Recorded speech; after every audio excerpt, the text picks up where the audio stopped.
Hello po sa inyong lahat mga ka-crypto. Ako po si Pinoy Crypto Trader at sa video na ito ay atin pong pag-uusapan ang aking technical analysis dito kay Fluky Ino ngayon pong March 19, 2024. At nandito po tayo sa daily chart time frame ni Fluky Ino at base po sa aking technical analysis dito ay pwede po siyang mag-sideways dito sa ibabaw ng support line natin na 30 digits 17508. Kung mapipigilan ng support line natin na ito yung kanyang pagbagsak.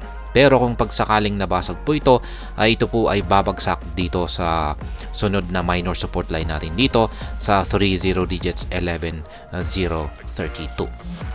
Ayan. Pero kung sakaling bumagsak po dyan ay medyo alanganin pa rin po tayo sa support line natin dito kasi isa lamang po itong minor support line. Magkakaroon po ng matinding pagbagsak ang market price ni Fluky Ino kung hindi po nagawang pigilan ng support line na nandito sa ating 30 digits 17508 ang kanyang pagbagsak. Kasi pwede po siyang bumagsak hanggang dito sa 40 digits 4065. Magdadagdag po siya ng isang 0. Pero maganda po itong opportunity para sa mga bago lamang dito na gustong mag-invest dito kay Fluky Ino. Kasi makakamura po talaga tayo sa mababang presyo nito kapag sakaling bumagsak ito sa mababang support line niya rito sa 40 digits 4065. Para sa akin ay bibili ako ng marami dito kung sakaling bumagsak siya dito sa napakababang presyo na ito. Pero hindi po natin alam kung aabot po yung kanyang pagbagsak sa presyong ito kasi matigas naman po yung support line natin dito sa 30 digits 17508. Ayan po ang ating binabantayan na support line natin dito. Nakasalalay po dito yung magiging trend direction ni Fluky Ino sa mga susunod na araw. At ayan, bago po tayo magpatuloy ay nais ko lamang po munang bigyang linaw ang aking disclaimer kung saan ang nilalaman po ng video na ito ay hindi po ito isang financial advice. For education and information purposes lamang po ang layunin nito. Maliban po dito ay nais ko na rin pong magbigay babala na wala pong kahit anumang group chat ang Pinoy Crypto Trader. Bago po natin ipagpatuloy ang pagti-technical analysis dito sa daily chart time frame ni Fluky Ino, i-check po muna natin yung kanilang latest tweet dito sa kanilang official X account. Meron na pong nanalo sa kanilang pa-contest na ito na tinatawag po nilang $7,000 New York Campaign Challenge. Sana ito po yung mga requirements dito. Magpapapicture ka lang dito katabi ng kanilang advertising or billboard dito. Pero yung makakapag-participate lamang dito ay yung syempre yung naninirahan dito or residente ng New York. At sa bansang US po ito. Sila lamang po yung pwede rito. Kaya may nanalo na po at ibinigay na po yung reward para sa kanila. 7 ang nanalo. At saka may additional na isang bonus winner. Nabigyan po sila ng tigwa $1,000. Yung mga ginagamit po nilang handle. User handle. Binabati po natin ang mga yan.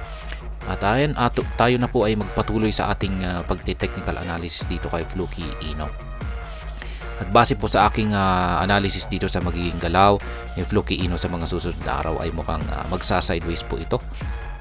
Maglalaro po rito sa ibabaw ng ating support line dito na 30 digits 17508. Yan po ang mangyayari kung pag hindi po niya magagawang basagin ang support line natin dito. Kung tatalbog po siya rito ay magresulta lamang po ito sa kanyang pagsa-sideways. Tanggalin natin ito. Ngayon kung pag sakaling nabasag yung support line natin dito ay magpapatuloy po siya sa kanyang pagbagsak. Pero sa tingin ko ay hindi po mapipigilan ng support line natin dito kasi isa lamang po itong minor support line. At sa tingin ko ay talagang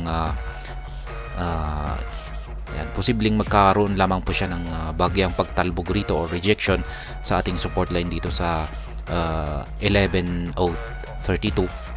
Pero hindi magtatagal ay mababasag niya ito at muli siyang magpapatuloy sa kanyang pagbagsak at pwede po siyang umabot dito sa 40 digits 4065. Mababang presyo na po yan at maganda po ito na yan, ito po yung inaabangan ko rito. Kung pagbabagsak siya rito ay bibili po ako ng maraming Fluky Ino tokens dito. Yan, opportunity po ito para sa mga dating holders ni Fluky Ino na dagdagan yung ating holdings dito kasi makakamura po tayo rito. Yan, kaya maganda po kung pag nabasag niya ito, yung support line natin dito sa 30 digits 17508. Kasi nakapag-take profit naman na po tayo rito nung umaangat po siya. Kaya yan po yung lagi kong sinasabi na mas maganda yung habang umaangat ito ay paunti-unti po tayo nagtitake profit. Kumpara yung ating ipipredict or tatimingan yung kung saan po siya magkakaroon ng trend reversal. Kasi mahirap po yan unless na talagang napakagaling po natin sa pagti-technical analysis. Kaya yan po yung aking analysis dito sa daily chart time frame ni Fluky Ino. Ngayon ay silipin po natin yung kanyang weekly chart time frame. Ayan.